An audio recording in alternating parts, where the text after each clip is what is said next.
Internet, my name is Ren. This is Ren Rants, a channel where I rant about many things that I care about. In this video, we're going to take a look at the 2018 film A Quiet Place. This film was directed by John Krasinski. He also played one of the 5 named characters in this movie. He plays the father in the Abbott family. His wife is played by Emily Blunt. Millicent Simmonds plays their daughter Reagan, Noah Jupe plays their son Marcus, and Cade Woodward plays their son Beau. I will say though, in this movie I actually didn't really remember any of the characters' names. I don't even know if all the characters' names were really said in the movie. If they did, it kind of went over my head because that seemed like that wasn't really all that important in this story because it was such a human story that I think that's really where the focus of this movie was. So this is going to be a spoiler-free review. I'm just going to talk generally about the strengths of this movie. I'm going to mention a few things here and there about the movie, but nothing that spoils major plot points of the film. So one of the amazing things this film does really well is show, don't tell. This movie spends very little time on narration. There's very little lines that are spoken out loud in this movie, but even when there is communication, and there is a lot of communication in sign language with this movie, there is still so much that they do to show you what's happening rather than have characters just explain it. And I like that they don't really do the lazy thing so many movies do, which is to over-exposit their story. This film does not spend a ton of time on exposition, it just works it in organically. So the general premise of this film is that the Abbott family is trying to survive in a post-apocalyptic hellscape. There appears to have been some kind of alien invasion that has decimated a good chunk of the population, and all we really know is that making loud noises is pretty much instant death. This is established really early on in the story very effectively, and that does a good job setting the tone and stakes for the rest of the film. I think that they do a really smart thing where when they do choose to add a little more exposition, it's simply through some newspaper clippings and then theorizing that the father, Lee Abbott, has done on a whiteboard in his basement where he is using radio technology and trying to communicate with the outside world while also trying to repair a set of hearing aids to go with the cochlear implant that his deaf daughter has. And the movie uses her disability in a really interesting way. At first, her disability is a major disadvantage in that she can't hear how loud the things that she does is. She has to be mindful of sounds that she can't hear. But we also see certain aspects of it used as an asset later on in the film, and I will try not to spoil that for you here. Some of the other really effective things that this movie does to show rather than tell us that the danger is there is really to focus on all of the little sounds human beings make just by existing. And we figure that out by seeing the ways that they solve for that. For example, we see the characters walking around barefoot, we see the father pouring sand on a lot of their trails and pathways so that the sounds of their footsteps will be muffled. When they play board games, they play with custom pieces they've made out of yarn and fabric and soft things rather than pieces that make noise.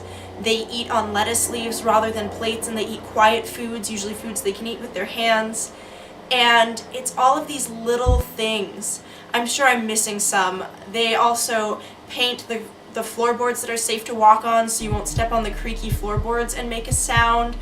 All of these little details really make it effective when the characters are in peril because we know just how much they put into being quiet and just how high the stakes are. The film does a great job of pacing and of making each scene tense for just long enough.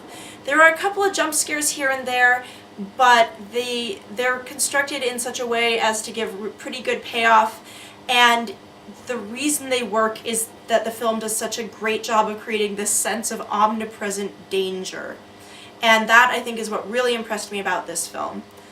I also think that the child actors in this movie were fantastic. The acting in this movie is good in general. Again, it's a small cast. We only have 5 real characters in this movie. But the way they interact with each other is very honest, and you really do feel like these relationships are genuine. And I think that adds so much to the film because, again, you get a real sense of what can be lost here. This is a real family. And there are a number of really important character conflicts, and there's good character development and relationship development in this story as well. It's not a perfect film, obviously. It has some little flaws here and there.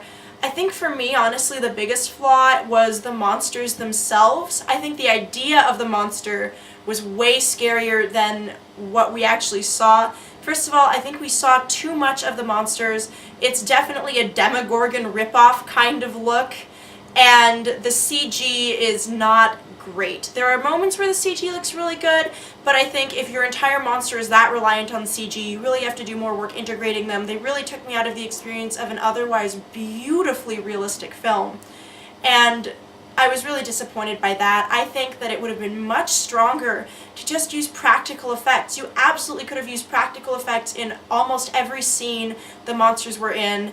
I can't imagine that it would have cost more.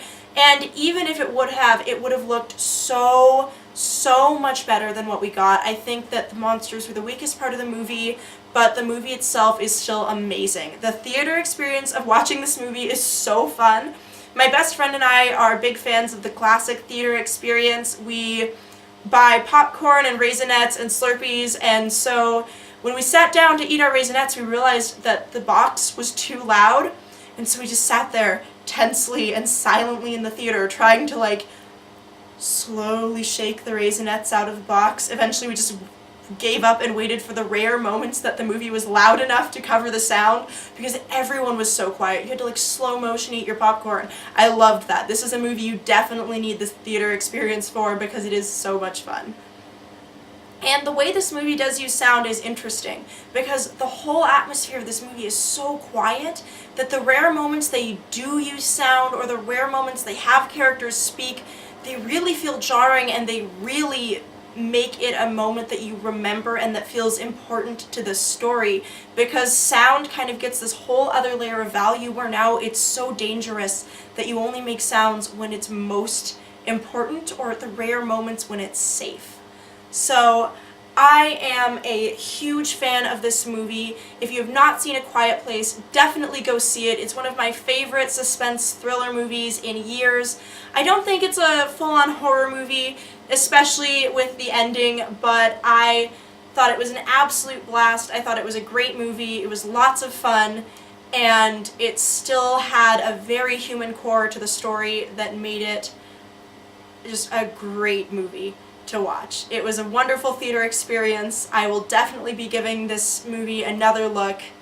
So let me know what you thought of A Quiet Place in the comment section down below. If you like my videos, subscribe. If you don't, I am sure you will tell me. That's all I have for you for now, but I will have a Final Space review coming up for you soon here again as well. See you next time. Peter Zane.